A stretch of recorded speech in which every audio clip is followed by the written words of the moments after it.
নমস্কার, আজকে তোমাদের সাথে একটা ছোট্ট ব্লগ শেয়ার করি। তো এখানে আমি কড়াইয়ে তেল দিয়ে দিয়েছি, রান্না করছি। কড়াইয়ে তেল দিয়ে দিয়েছি, আজকে করব বাঁধাকপির তরকারি। গোটা জিরে তেজপাতা ফোড়ন দিয়ে আলুটা ভেজে নেব।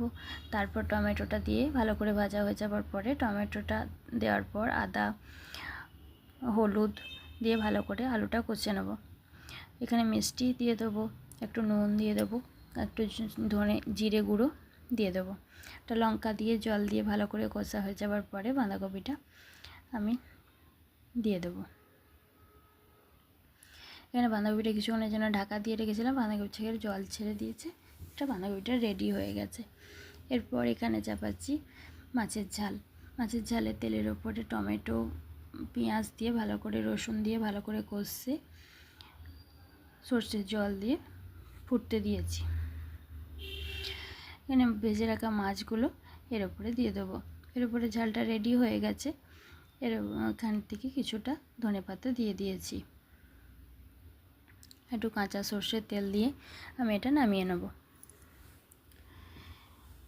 এরপর অনেকটা মাছ ছিল, তো মাছটা কি করব, কালকে তো পূর্ণিমা আছে, করতে পারবো না, তাই কিছুটা ঝোল বানিয়ে রাতের জন্য রেখে দিলাম।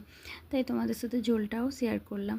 এখানে তেলের উপরে টমেটো দিয়েছি, তাই কী করব তাই তোমাদের সাথে এখানে আমি আজকে গাছগুলো পরিষ্কার করেছি, গাছগুলো কি আমি তোমাদের সাথে একটু শেয়ার করি।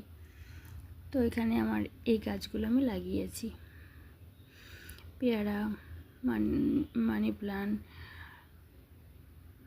অনেক গাছই আছে, জবা ফুলের লঙ্কাতে লঙ্কা ধরেছে, লঙ্কা গাছে লেবু গাছ।